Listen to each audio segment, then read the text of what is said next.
John. Moore, O'Kane, Shaner. Here. Scott. Here. Waters. Here. Please stand for a moment of silent prayer followed by the Pledge of Allegiance. Amen. To the flag of the United States of America and to the republic for which it stands, one nation, under God, indivisible, with liberty and justice for all. Okay, we're going to go to the consent agenda, items 2 through 12D. Consider them to pass unanimously. If you want to speak on an item, please come up, state your name and address for the record. If you want to speak on an item not under the agenda, please come up under citizen concerns. I'll move the consent agenda. Second. 2 is a reading of the City Council minutes of March 14th. 3 is a motion acknowledging the Board of Adjustment actions of March 8th. 4 is a resolution approving the settlement and payment of a tort claim. 5 are actions relating to grants and donations. A is a resolution accepting the CLG grant from the State Historical Society to fund and preserve an Iowa Summit and Hubbard Park Stadium National Register of Historic Places nomination. B is a resolution authorizing Parks and Rec to apply for a MERD micro grant to support the Chris Larson Park Welcome Center restroom upgrade project.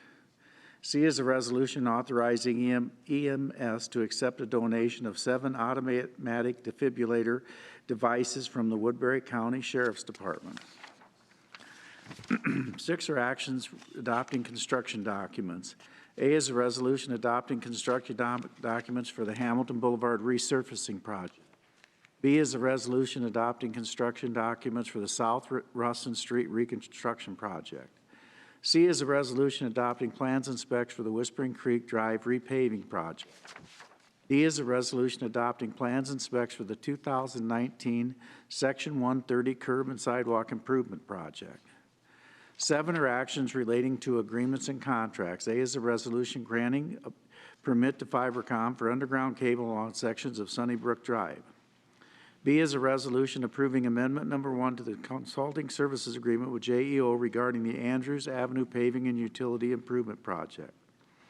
C is a resolution approving a consulting services agreement with SCS engineers to assist in procuring a solid waste and recycling vendor for the solid waste collection, recycling, and disposal agreement assistance project.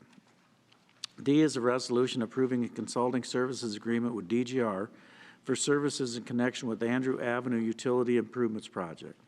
I want to go back to C. I forgot to ask this. Is this to include maybe looking at reopening the landfill?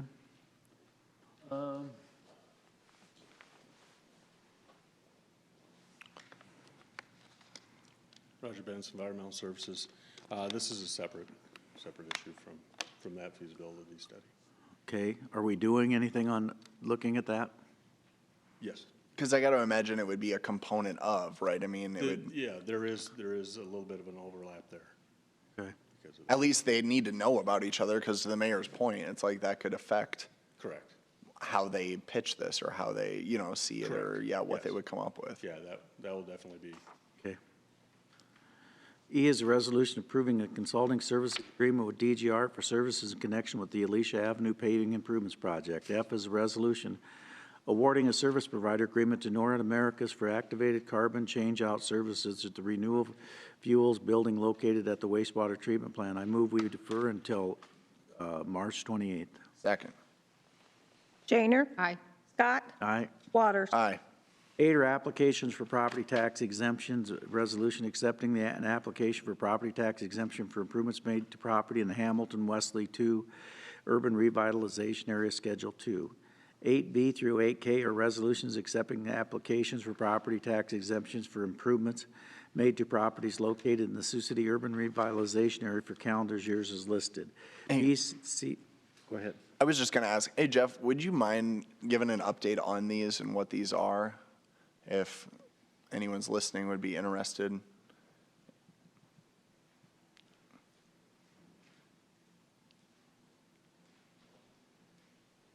Larissa Carroll, Community Development Administrative Secretary.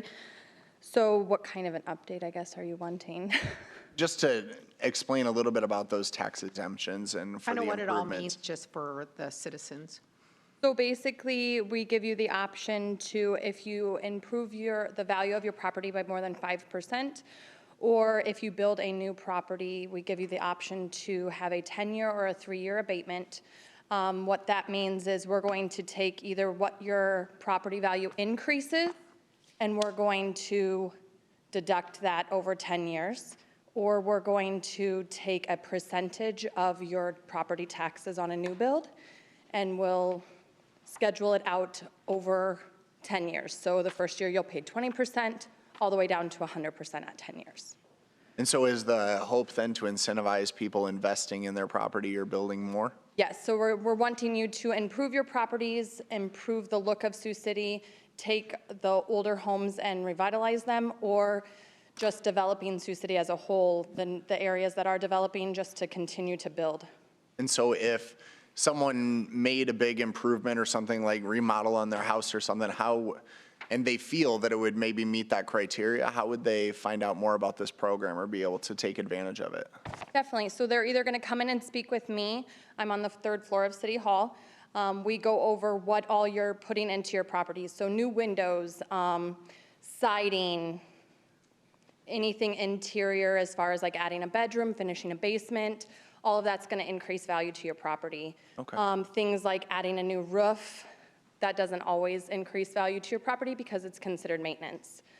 So basically, they'll come in to me, I'll help them fill out the application, we go over the process. Sure. I then send the applications over to the assessor's office. They look at everything, they go back out to your property, they reevaluate your assessment and determine what the property value went up.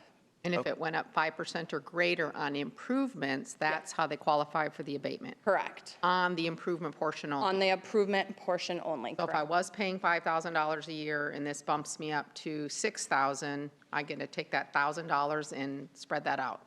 Well, that extra 1,000 would be abated for the 10 years. Right, the 1,000, Yeah. right. Perfect. I think that is the one that's little known about. I really do. I Well, more don't than you think, think, though, if you do a house, the city assessor sends you a letter. Yeah. He really does. And I knew that about new I don't know that everybody knows what that means. Right. But they're pretty clear in the letter what it means, and they want to meet with you to make sure that you're not paying too much. And I think I was more coming from the stance of too with remodels. You know what I mean? Like I even think about my house, I put new siding on my house. And so kind of looking into those different programs, making sure to take advantage of Yeah, what the city has to offer, because I think it's incentivizing, make our community look even better and really put investment into your home and get a little back. For sure. Whenever I get a phone call, I always tell them, just come in and see me, because sometimes what you think adds value to your property doesn't, and sometimes what you think doesn't add value to your property does add value. So when in doubt, fill out an application and we'll tell you from there if it's going to be approved or not, and where does the home have to be located? within city limits. Yes, and it's not in a certain neighborhood. Nope, there is- I had a couple people think it was just in a new development, like, new parts as where Spring Creek grows or whatever. I said, no, it can be in any place, inside the city limits. They used to break it down into renewal areas, and they have since made it a citywide, but we do have one commercial abatement still available on the Hamilton and Wesley, which is like West 7th area. We still have that one, but as far as residential goes, it is citywide. And then can you just go over the new build one where you can either have the 3 or the 10?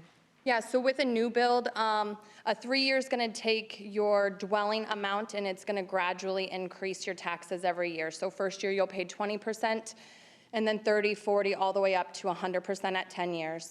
So it can really save you a lot of money over that Yeah, the period of 10-year time. is definitely the way to go. You save a larger amount of money over the process. The 3-year takes your dwelling amount and you abate all of the taxes for 3 years. But then after the 3 years is over, you're just paying 100% of your taxes. So for new homeowners especially, and first-time homebuyers, it's a big shock to them to go from paying no taxes to 100% taxes on a $400,000, $500,000 house. So I suggest the 10-year a lot, just because it helps you Ease gradually get into to it. where you are. Make sure you know Ease your into budget. that. Yes, for sure. Absolutely. Well, no, I appreciate you coming up, and I didn't want to take a lot of time, but I just think it's a great program that not enough people know about. And I think you look around the community, a lot of people are investing in their homes and maybe remodeling or doing some different things. And we've obviously had some growth in new houses, so I want to make sure we're all taking advantage of it. Definitely. And over the last year, just so you know, I have met with a few different realtor offices just to explain the tax abatement program better to their agents. I've had a lot of realtors call not understanding it, or they're promising something to their clients that isn't achievable. So I've decided to come up with a PowerPoint, and we've just sat down and had some meetings with some different agencies in town. That's really nice. Good idea. Well, I might have to have a meeting with you. Thanks, Thank you. Larissa. Thanks. Thank you. BCD 2020, Schedule 1, 2, and 3, E and F 2019, Schedules 1 and 2, G 2018, Schedule 2, H 2016, Schedule 2, IJK 2021, Schedules 1, 2, and 3. 9 are actions relating to property. A is a resolution approving the final plat of Eagle Ridge Addition. Petitioner Eagle Ridge Holdings, Dan Peterson. Hey, Mayor. And I just wanted to say one more thing about the program too, just so it's broadcasted, or if anyone picks it up and wants to report it. Even if it's not that very first year you do the improvements, you should still be encouraged to reach out and take advantage, right? Even if it's the next year or 2 years down the road. You can apply for the tax abatement up to 5 years late and still, or 2 years late and still receive a full abatement. So like this year, you'll notice on here, we have one that's 6 years late. So he's still receiving a partial abatement on that property. So don't think that just because you purchased a house that already had a remodel done, the abatement hadn't been applied for, that doesn't mean that you can't apply for it. You definitely can. Okay. I knew that, but I just wanted to say it and have you be able to speak to it. So thank you. B is a resolution proposing to sell property part of a vacated north-south alley abutting 2210 and 2214 Kellogg Street. Petitioners David and Edna Mosher. C is a resolution proposing to sell property part of the vacated north-south alley abutting 2220 Kellogg Street. The petitioners Barb and James Butler. D is a resolution proposing to sell part of a vacated north-south alley abutting 2105 Everett Street. The petitioners Tom McKenzie. E is a resolution proposing to sell property part of the vacated north-south alley abutting 2213 Everett Street. The petitioners Calvin Langswiger. F is a resolution proposing to sell property part of the vacated north-south alley abutting 4014 West 23rd Street. The petitioners Doreen Kelleher. 10 are purchasing. A is a resolution awarding a purchase order to Ed Stivers Ford for the purchase of one Ford all-wheel drive Explorer. B is a resolution awarding a purchase order to Allied Lockheed Industries for parts to repair the primary clarifier at the wastewater treatment plant. 11 are applications for beer and liquor license. See the list come forward. 12 are boards and commission committee meetings. See the list come forward. Anyone to be heard on any of those items? Call the roll, please. Shaner? Aye. Scott? Aye. Waters? Aye. Appointments to boards. A is a motion reappointing Keith Cameron to the Arts Center Board of Trustees for a 3-year term. I'll move that. Second. Scott? Aye. Waters? Aye. Shaner? Aye. Recommendations of planning and zoning. 14 is an ordinance dedicating and naming 3 unnamed right-of-ways adjacent to Glen Avenue and South Helen as Glen Avenue. Petitioner, City of Sioux City, P&Z recommends approval. I'll move that. Second.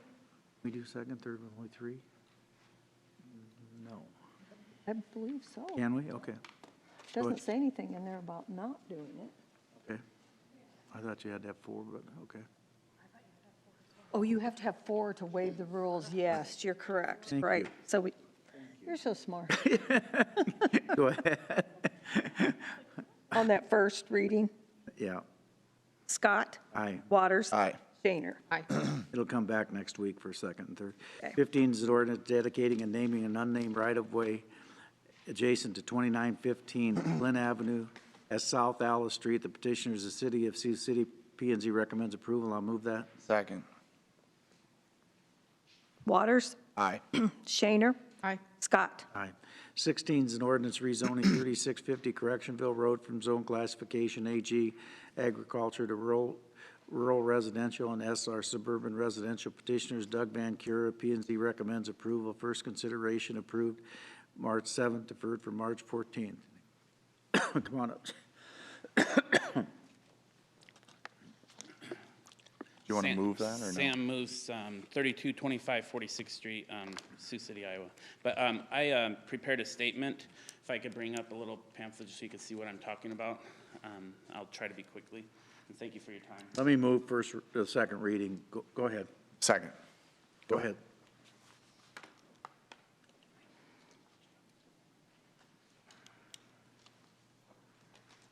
Thanks, Sam. Give one to the clerk, too.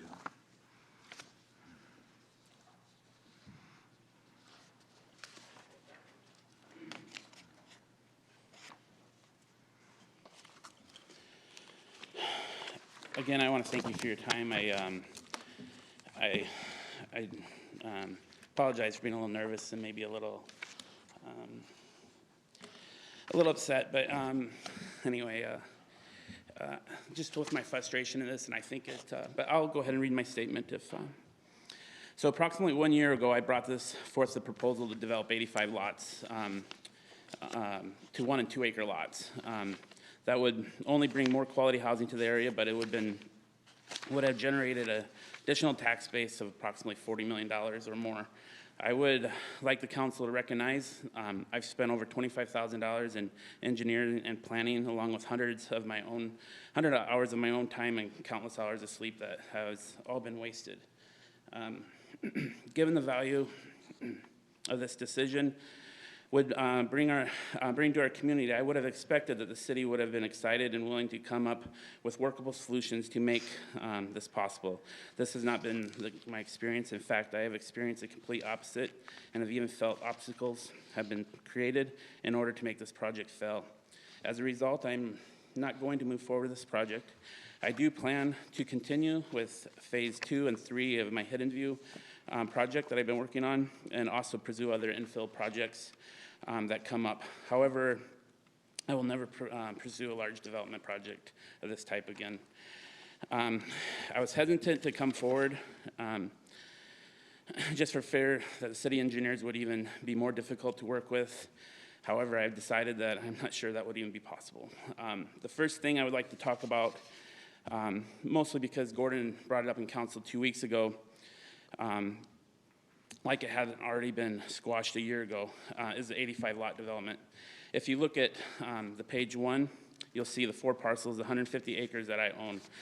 I brought a proposal to splitting it into 85 of the 1 and 2 acre lots. 5th Street, there's an existing sewer and code. The code states that if sewer is within 200 feet of the property, you must tie into it. I assume at some point it was determined that 200 feet is a reasonable distance to require someone to tie into existing infrastructure. The problem is the existing sewer is on the wrong end of the property, and the only way to utilize it would to drain the sewer down Crutchenville Road, put in a lift station and pump it over 2,600 feet and an elevation over 100 feet. Everybody agreed that this would not be logical or even possible.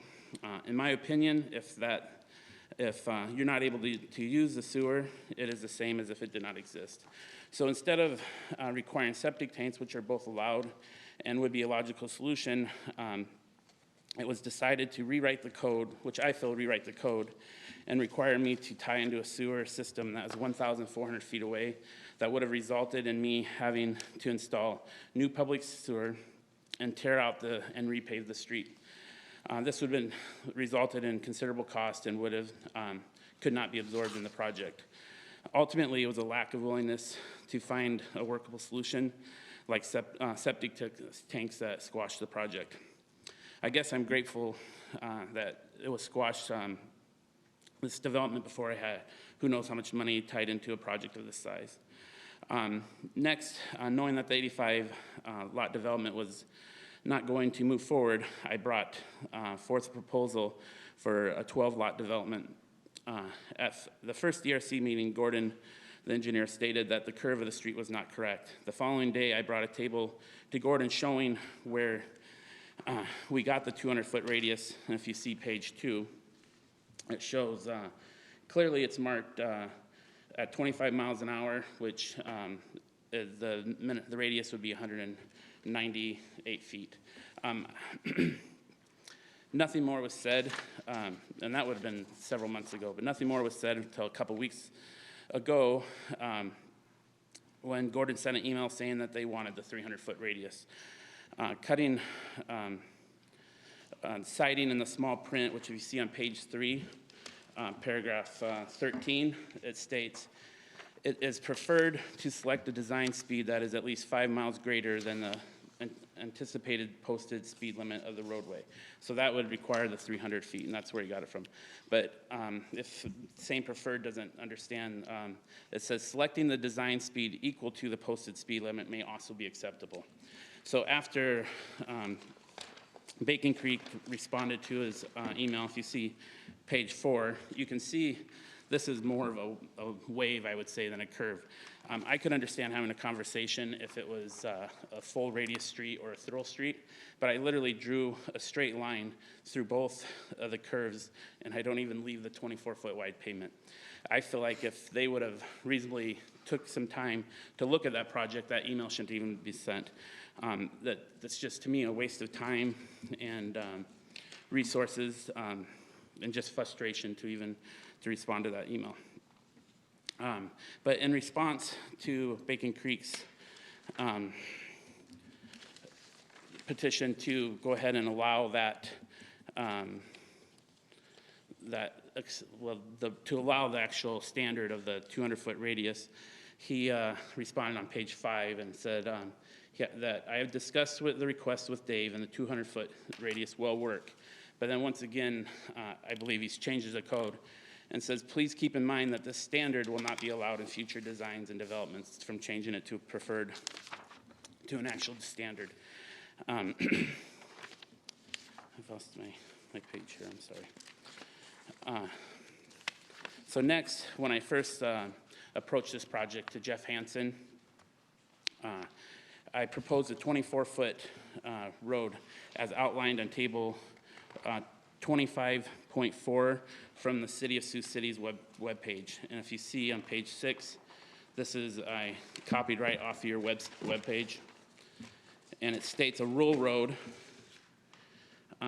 is very low density residential development with 120-foot frontage and no parking permitted on the street. So we went forward with the project. I brought it to Jeff, and Chris Hansen looked and researched it and determined that if it was built to those standards that it would be allowed. On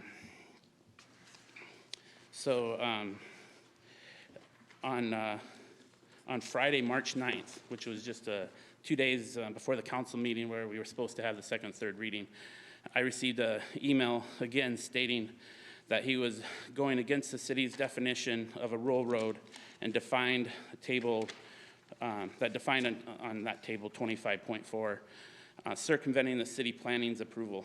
And then if you go to page 7, you can see the email I circled where it said, it also appears that this development is being rezoned to suburban residential, which is a different payment requirement per city code. Residential service loads are required to have a 60-foot row and 31-foot paved streets, and the rural residential, which is a 24-foot road. So he cites it there on page 8. I actually pull up where he cited, and all that shows is that the paving width of all residential streets will need to be 31 feet. It's still right underneath it has the definition of the rural service. Although he states that it's code, so the city cites the definition. Oh, I'm sorry, I jumped ahead. So he's determining not that it does not say that suburban is required to have this. He's determining or deciding that the definition is not rural, that suburban does not rule. So even though on your page has the definite definition, so I went forth and just looked just to see what the definition of rural is. And if you go to page 9, the United States Department of Health and Human Services defines the word rural as encompassing all population housing territory not included and within an urban area. Whenever an urban, whatever is not urban is considered rural. Typically, rural areas are low population densities and small settlements, agricultural areas, and forestries typically are described as rural. And so then if you go one more definition, in the zoning from your website has a description of what makes up a rural residential and what makes up a suburban residential. So if you go to rural homestead, which this would be, it's conservation development for a rural neighborhood with large and high percentage of common open space around clustered homes. The common space may be for agricultural purposes and to protect environmental services. And if you drop down to suburban residential, which he's claiming to be urban and not rural, not qualified as rural, the planned RS20 is what we brought forth. A planned neighborhood environment that has a high percentage of common space that may be used to preserve environmental resources, provide open space and recreational amenities, buffering housing and adjacent development or for agricultural purposes. And I find very little difference in those definitions. So anyway, finally, my last thing to talk about, on this property of the 150 acres, the culvert is still plugged. Engineering is refusing to unplug it. Part of this problem stems back to freak thunderstorm back in December. After the storm, I immediately went out and found mud and gravel that washed into the road, which I contribute in part, at least in part, to that plugged culvert. I cleaned the majority of the runoff with my skid loader, called Todd Ellison, who brought the street sweeper and finally, and finer debris. I understand sometime following that, the city came out and also swept the street. Last week, approximately 3 months later, I received a bill for $410 to clean the street, which was a surprise to me to receive, given I had already cleaned the street myself. I have been in construction for almost 30 years. To me, the best projects and best jobs that I've worked on are the ones when everyone works together to get a job done. I have never sent a bill to someone who put a screw in a pipe or broke off a standpipe. There are always going to be challenges that come up on a project, but when we all work together, we find solutions to result in a positive outcome and ultimately benefits us all. When we spend time arguing over pennies and lack of partnership and support that has now cost the city millions of dollars and has been shorted the citizens of this city and that would have been a beautiful housing development. To me, to get that bill was just a slap in my face. It was just, I don't know why it would have took so long. My wife actually, when she opened the bill and figured out what it was, she goes, "Man, they really do hate you down there." And that's how it feels, whether that's their intent. Lastly, just to kind of, I admit, I'm just a dumb, ignorant plumber. I admit that there's a lot I don't know, but it doesn't, it doesn't take a college degree or a bunch of certificates to see how broken things are and how it's hindering the growth in this area. I do want to be clear that we do have some good professionals at this city, many of which I would consider friends, even though I don't correspond with them outside of the work of in these walls. But I do have the opportunity to work with every day. Unfortunately, it's just not enough to get over the massive hurdles that have been placed in the way. I also just wanted to respond. A couple months ago, I came in here for that Hidden View project and came before you guys, and I just want to thank you how supportive, and you thanked me for the project, and it's what a different feeling that is than just to receive opposition in everything you're trying to do. And again, I'm not doing this and saying all this because I want this project to change and go forth. I've made up my mind that way, but I do truly believe there's a problem, and I hope that it can be addressed and hope that things could move forward more smoothly, and we can improve the process. Thank you. Thanks, Sam. I got a question, Jeff. The project out at the end of Correctionville Road that we go way back in and it's only 24 feet, how is that different than, I don't even think that paving's 24 feet, by the way. Is it? No. No. So how is this so much different, Gordon? You got to answer that question. Dave, are you going to answer, or who's writing the letters here? That's, what? Well, what's the difference? Because we allowed all kinds of things in a very, very similar project. I'm not sure which one you were just referring Well, to. I'm referring to the one that, South the Roswell. stockbroker. South Roswell, private road. It's a public road that they've signed a limited services agreement on that they privately maintain it. Okay. In our case here, we don't feel that staff has the right to deviate from the ordinance. The ordinance says rural roads. The rule, to us, rural is when it's zoned rural. There used to be a definition of very low density. What that table Sam's quoting off of is a draft ordinance from 2016.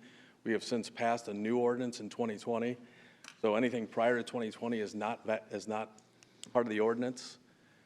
So what if this was a private road? What if he would maintain it? That would be completely up to the council, yep. I mean, Well, although, it doesn't make sense to me that we allowed that project out there and now we're throwing up all, I mean, that's gravel for well, half of that deal. I mean, our look at this is, it's no different than Lafayette Court, which is going in off of 34th Street. It's a very similar design, long cul-de-sac. They have to put a 31-foot street in. What would be the difference? Because you're taking the maintenance. But the plan on this one was for us to take the maintenance. Well, That's what it was brought forward as. To me, my understanding, the only reason this was refused is because of the word suburban. So he's defining suburban as not rural, which I clearly stated that suburban falls directly under rural. And not in just a zoning, but also in any definition. So I totally disagree. And to do that after this far into is just absolutely ridiculous. Well, let let him me state talk. to the fact that we have yet to get a full set of plans on this, and the plans we do have, none of them dimension the road width. Plans what? Dimension what the road width is, just shows it. We only figured out, I think it was mentioned at some point in the past, but when we scaled it, that's when I questioned, why is this only 24 foot? I was pretty sure our code only allowed 31-foot streets. Why do you need, I'm just asking a question because I don't agree with you, okay? Why do you need 31 foot? That would allow parking on one side. That's the only reason you need it. But if you have large residential lots, rural setting, most people don't park on a street. How wide is Country Club Boulevard? I don't know off the top of my head. Well, it's not as wide as it should have been. We backed that thing down.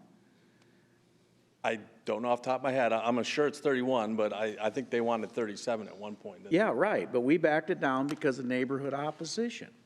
So there's a history of, But I think what Dave is saying is we're not going below 31. Yeah. Okay. But I also think that's not staff's position to take. Our position is to go by. this is a cul-de-sac at the end of the day. Yep. And I went and talked to legal about how I was interpreting the definition, and Nicole agreed with me on how I was interpreting the definition, especially since. Well, then we just as well tell people in rural settings, we're not developing anymore. We just well tell them that, because we're not developing anymore. Because they Well, I can't mean, have we just will 31. tell them that, Dave. You don't need that big a street. You don't need that big a street when you're not gonna park cars on the road. And that street's gonna go nowhere. It's not like it's gonna become a thoroughfare 25 years from now. It's a cul-de-sac at the end. But that same thing can be said for Castle's Gate, same thing can be said for all the cul-de-sacs we have in Whispering Creek, all the cul-de-sacs we have in, No, you can't say that, because those are not rural settings. Those are not large estate. There's a huge difference. Don't try to compare apples and oranges here, because that's not the same thing. like I said, we asked legal for an interpretation, and they agreed with us that. Well, I guess I would tell you, I wouldn't agree with your interpretation that you put that in the rules. I guess I should pay more attention to what you guys put here. I ask those questions, and we never get a good answer, but now we find out that Well, it's not. this is the subdivision code. This isn't SUDAS, this isn't that, this is the subdivision code. Section That's what I'm saying. 2504. When did you put it in place? That was done in 2020. Yeah, I should have asked the question, because up until then, you could have done 21-foot streets. Well, and the council Or can 24. still approve 24-foot street. And I believe Sam read that off in one of the chapters that he read. And to Dave's point, that's what Dave is saying. But it is that doesn't sound has like to your be- engineer's going to approve it. I can read his email. Well, they can, you can approve it. We don't have the authority as staff members to Well, make but that change. if you read this, I'm not reading that that I'd feel real good that my chances of, would be successful, because Gordon's saying basically, I'm the engineer, and this is what I'm telling you, and I don't think I should say, I think somewhere in there, he should have said, you have the right to appeal to council. Well, I guess that's Jeff, I didn't know there was an appeal process to council, but we were just interpreting what we saw in the section of the code. Well, My biggest problem is from day one, I brought that, and that was my intent with that road, and whether the communication between planning and engineering, and I'd like to know why so stringent on the suburban, other than just, I mean, what is the motivation other than just to create opposition for me at every point? And again, I'm not. You won. I'm not doing this. And I want to go back. You made it very clear you didn't want it, and you're not getting it. And Sam, that's what's I'd like to go back first. I'm not trying to dispute. I'm not going to change my mind. I'm not doing it. And so, I mean, And that's you won. fine, That's what we Sam. did. that's fine, but And so I think in the future. and it's not, these are the things I put out because they're most obvious, but it's been something after just every time you turn around and just continually goes and continually just gets stretched out, and If there is an appeal to the council, the engineer should put in his emails, although I'm recommending this, you have the right to appeal to the council. That's the way it should go in an email. Okay, we can add that too. But what he's saying is he didn't know of that process, that's what Jeff is saying, that there That's is not that my ability. job, that's his job to know that. That's this guy's job to No, know that. I understand. I'm That's just the engineer's saying. job to know that. That's these guys that need to communicate better. That's not, I don't know No, what I the know. code is. And I'd like to address some of the quotes that were put out here. First of Yes. all, we have always required 5-mile-an-hour design speed above our speed limits. Except, the exception we'll make is when they're coming into a stop condition, as long as they have a 50-foot tangent section prior to the stop sign. We went through this with Bacon Creek Engineering on Elk Creek Development when they were doing the engineer for that, and they changed all their curves. So why they didn't know that from Mr. Moose's development, I can't speak to that. I just cited what you Miss guys Sam, said. Let him finish, Let him Sam, finish. please. He also went on to say that we only build them. We bill any developer when we have an issue at their site and they put debris out into the road. That is done with we've built the storage units being built on Houlihan Run. They've actually called us and asked us to come out at times because they knew they'd put debris out in the road to clean the road, and they're billed every time. Whose culvert is it? The culvert's ours, and we have told him when he has his soil erosion controlled right now, if that culvert wasn't still plugged, Mayor, all that debris, all that dirt wouldn't have been on the road. Which is It'd the been conversation. through all those people's backyards that were here the day before. Which is the conversation we had at And we that said, council meeting, as Sam. soon as they have it set up in. Because we said we weren't going to clear the culvert, You- and you- the neighbor, your neighbors said that they were thankful we weren't clearing the culvert. Okay, you can't just have it plugged. I mean, if we get a big rain, it's going up and over the road. Their water has to go Right, but somewhere. But that's why we need you that to culvert's been mitigate But it'll that. hold plugged for 30, 40 years. It'll- They have it'll trees hold as growing much above on the their top of the property culvert. as It's not possible. plugged for me. You But have your regardless, erosion it doesn't control matter. in There's nothing I place? can do about that. There's nothing, and it's fine. And here's my biggest frustration and what I would say.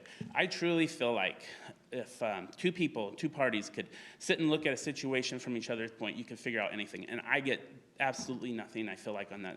Now, like, I work with Roger Betts. I'm just going to, he's got a difficult job. He really does. You're never going to have it perfect and solve all the problems. He walked around on that site with me, and we talked about what we could do. I really felt like he was working with me. We had a problem with turkeys tearing apart the wattles, and he's like, well, let me see what research I can find to see what a better alternative. I would work with him every day. It's when you go and you get absolute opposition, and anything you say doesn't matter, and you're treated like you're some kind of scoundrel that needs to be stopped. That's where I'm done, and I'm fed up, and I won't do it anymore. And I'm not an unreasonable man. I am not, and I am just absolutely done with how I've been treated and how I'm done. I'm done, and it's. And maybe that's what it's supposed to be, but life is just way too short, and I just don't need those kind of headaches and opposition in my life, and so and we can beat it around whatever, but that in the end, that's what it is, and in the end, we're not doing the development. So to me, it is the city's loss, and I'll go forward and I'll be fine, and that's where we're at. Okay, thank you. Thank you. And Sam, I would say, and I know you said your piece, you can say it if you'd like. I just wanted to say, I I think everyone would say we would want the development. We want more homes, we want more things, but you have to understand that engineering has to hold it to a certain standard. Now, could they have said there were options? I completely agree, but I do know that I sit in those public works team meetings and they talk about things that they're missing from you or that they wished that they would have been working with you earlier on because you were working under the auspice that it was agriculture. So you didn't have to go to the different standards as far as where things were draining and how it was flowing. And then when the culvert blocked, they said they would like to unblock the culvert, but they were afraid to do so because you hadn't put in those The mitigation culvert was- efforts yet. Sorry, the culvert was always blocked. But in the code, there actually talks about exceptions and exemptions that when, in certain circumstances that you can't fall. I feel like it's the opposite. They hold everything to the stringent and don't have any consideration for any individual situation. And I think there's always ways that we can do better. You can always and to improve me, processes. Let's have a conversation. Why is it got to be ugly and me against them? It's not like that with any other department. I know there's people that have problems with Brian and Henry. It's been years since I've had any issues with them. I mean, and they'll actually, when they come, they'll explain to you their and actually will be able to resolve it. I mean, it's not. I feel like it. I don't know why. Maybe they're mad because I did the sod bus, which I never did in secret. It was not illegal. The city was aware of it, and so if that's why they're retaliating with me and are giving me such a hard time, maybe, I don't know. But regardless, that's where I'm at today. And I do want to say, I felt like as we worked with the council, I didn't feel that unwillingness to work and wanting things to go. I didn't feel that at all, and I do appreciate that from you guys. And I do again want to recognize all the people that do work hard to try to do it. But I feel like I got absolutely zero from the engineering department. But anyway, thank you guys. All right, call the roll, please. I'm going to leave it on the agenda. You can vote no if you want to, but I'm going to leave it on the agenda and vote. I don't know what that would do. Well, we're voting to continue the process. We can't do third reading. We can only do second. If one council member votes nay, Right. it fails. That's fine. Okay. One council member votes nay. I'm hopeful in a week that we can work something out, so. Shaner? Hold on, Hold on. Jeff, Jeff. what did you Before want we to say? vote, you may want to ask Sam, because rezoning this property, I know it's only second reading, you'll have third to do next week, but by rezoning this property as requested, it does change his future plans for this site. He's already submitted a new site plan for DRC review for one house that he would like it to remain agricultural. And on the agenda, we have the rezoning to. I understand all that. We're not going to do third reading, so we can do whatever we want to do next week. Shaner? Well, then Excuse me. I guess I would move to defer, but I guess I can abstain in the same end. If you want to have that conversation, Mayor, I think that there are deals that can be struck too, but I think that there's frustrations on both ends, and we need to make sure that the developers can work through that as well. Pull it, you can. Okay. So would it be easier, asking Lisa or Amber, would it be easier for me to make a motion to defer or just for me to abstain? And then it automatically does.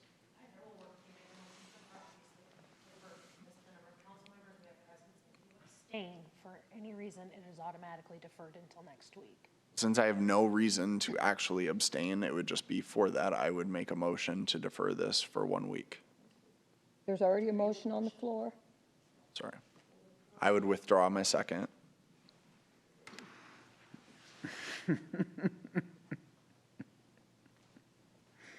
I think we should vote. Abstain if you want to. It's the same effect, but if there's no second, I guess it dies for a lack of a second, so make a motion. I would move that we defer this for 1 week. Second. Shaner? Aye. Scott? Abstain. Waters? Aye. That throws you in a tizzy. A motion to defer has been deferred until next week, so when the item comes up, we will have to address the motion to defer first. I move we defer item 17. Second. Scott? Aye. Waters? Aye. Shaner? Aye. 18 is a hearing for the HUD Sioux City Consortium Year 3 Action Plan. I'll move it. I'm assuming that The deferral is 1 week to March 28th. Yeah. I think it's automatic on that one. Well, the second one was a motion to defer, so I needed a date. Do we have a second on 18? Second, what was it, on what? Sorry. Number 18. Hearing is now open. Anyone to be heard? Seeing none, the hearing is closed. Waters? Aye. Shaner? Aye. Scott? Aye. 19 is hearing and resolution approving plans and specs for construction of the Discovery Parking Ramp Light Renovation Project. I'll move that. I won't Second. ask anything today, Tiffany. I'll let it go today. The hearing is now open. Anyone to be heard? Seeing none, the hearing is closed. Waters? Aye. Shaner? Aye. Scott? 20 is an ordinance amending Chapter 8.08 entitled Disorderly Conduct of the Municipal Code to update the chapter to comply with changes in state law. Move first reading. Second. Call the roll, please. Shaner? Aye. Scott? Aye. Waters? Aye. Citizen concerns. Are any citizens want to be heard today? Please come to the microphone. State your name and address. Seeing none, council concerns. Julie. Me today, I think. Okay, Alex. All I would say is NAIA tournament. We have next round action. I forget if it's what quarters or semi, Final Four. No, down to the, Final four. yeah. Huh? Final four. You better believe the Fab Four tonight, starting at 6 p.m. and then 8 p.m. So I would encourage everyone to get down to the Tyson Event Center. There've been some great games, so I'm looking forward to what will happen tonight. And then tomorrow's the championship, so make sure to get down there and support those teams, especially even if your team's not in there. Sometimes it's fun to go down there and just watch and support and make sure that they know we're proud and excited to have them to come to our city. So I would encourage that. The second thing I would offer is that on Saturday, there is actually the Gallery in the Sky Art Festival taking place at 10 a.m. It's going to take place in the Skywalks. You might notice that there have been some murals going on in the Skywalks, and so we're trying to brighten up those spaces. And so if you'll go down there, check that out. They're going to have a lot of different events and things going on. So, and they'll have a big reveal of some of the artwork, so it should be a good time. But I believe that's all I have. Move we adjourn. Second. Shaner? Aye. Scott? Aye. Waters? Aye.